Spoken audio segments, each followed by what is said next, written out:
ತಕ್ಷಣ ಅವತ್ತು ಶಾಕ್ ಆಗಿದ್ದು ಹೈಕಮಾಂಡ್ ಬಿ ಜೆ ಪಿ ಯಡಿಯೂರಪ್ಪನ ಬಿಟ್ಟರೆ ಇಲ್ಲಪ್ಪ ಇಲ್ಲೇ ಕರ್ನಾಟಕದಲ್ಲೇ ಅನ್ನುವಂಥದ್ದು ಸ್ಪಷ್ಟ ಆಗಿಬಿಟ್ಟಿತ್ತು. ಆದರೂ ಇನ್ನೂ ಸ್ವಲ್ಪ ವಿರೋಧಿಗಳ ಮಾತು ಕೇಳುವಂಥದ್ದು, ಅದರಲ್ಲೂ ಒಂದು ಪೂರ್ವಾಗ್ರಹ ಪೀಡಿತ ಭಾವನೆ ಮೋದಿಯವರಲ್ಲಿ ಮತ್ತು ಶಾರ್ ಅವರಲ್ಲ. ಯಾಕಂದ್ರೆ ನಮ್ಮಂಥ ನಾಯಕರು ಯಾವುದೇ ಎಲ್ಲೂ ಮೂಡಿ ಬರಬಾರದು, ಅವ್ರನ್ನಲ್ಲೇ ಖತಮ್ ಮಾಡಬೇಕು ಅನ್ನೋ ಸ್ವಭಾವದವರು. ಆ ದಿಶೆಯಲ್ಲಿ ನಿಮ್ಗೆ ಗೊತ್ತದ ಶಿವರಾಜ್ ಸಿಂಗ್ ಚೌಹಾಣ್ರು ಮಧ್ಯಪ್ರದೇಶದಲ್ಲಿ ಅವ್ರನ್ನ ಮಣ್ಣು ಕೊಟ್ಟರು. ಅವ್ರು ವಿರೋಧಿಗಳು ಯಾರಿದ್ರು ಪಟ್ಟಿಯಲ್ಲಿ ಎಲ್ಲರೂ ನಡ್ರಿ ಮನೆಗೆ ಅಂತ ಹೇಳಿದರು. ಆದರೆ ಅವ್ರೊಳಗೆ ಉಳಿದ ಗಟ್ಟಿ ಕಾಳ ಯಡಿಯೂರಪ್ಪನು 2023 ಏನಾದರೂ ಇವರೆಲ್ಲ ಅರವಿಂದ್ ಲಿಂಬಾವಳಿ ಆಯಿತು, ನಮ್ಮ ರಮೇಶ್ ಜಾರಕಿಹೊಳಿ ಆಯಿತು, ಕುಮಾರ್ ಬಂಗಾರಪ್ಪನವರಾಯಿತು, ಅದೇ ಕಾಲಕ್ಕೆ ನಮ್ಮ ಸಿ ಟಿ ರವಿ ಅವರಾಯಿತು, ಸ್ವತಃ ಸಿ ಟಿ ರವಿ ಬಿದ್ದಿರ್ಬೇಕು. ಆ ಸಂದರ್ಭದಲ್ಲೇ ಇವರು ಪ್ರತಾಪ್ ಸಿಂಹ ಆಗಿರ್ಬೋದು, ಇವರೆಲ್ಲರೂ ಏನೋ ಕೂಡಿ ಮಾಡ್ತಾರಂತ ತಿಳ್ಕೊಂಡಿದ್ರು ಹೈಕಮಾಂಡ್ದವರು.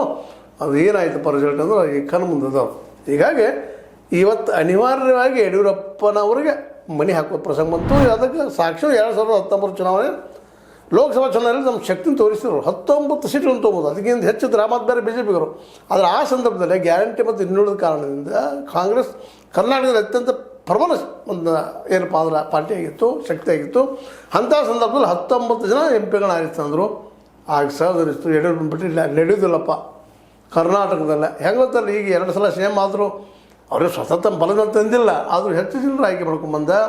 ಇನ್ನೊಂದು ಪಕ್ಷದ ಏನಪ್ಪ ಅಂದ್ರೆ ಈ ಒಂದು ಅಪಹರಣ ಮಾಡಿಲ್ರಿ ಬಗ್ಗೆ ಮತ್ತೆ ನಿಂತು ನೋಡು, ಅದನ್ನು ಕಮಲ ಆಪ್ರೇಷನ್ ಮಾಡಿ ಗೌರ್ಮೆಂಟ್ ಮಾಡಿದ್ದು ಸರಿ.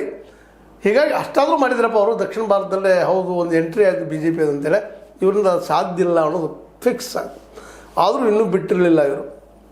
ಸಾಕಷ್ಟು ಇದಾದ ಮೇಲೂ ನಮ್ಮ ಯಡಿಯೂರಪ್ಪನವರಿಗೆ ಯತ್ನಾಳರು ನಿತ್ಯ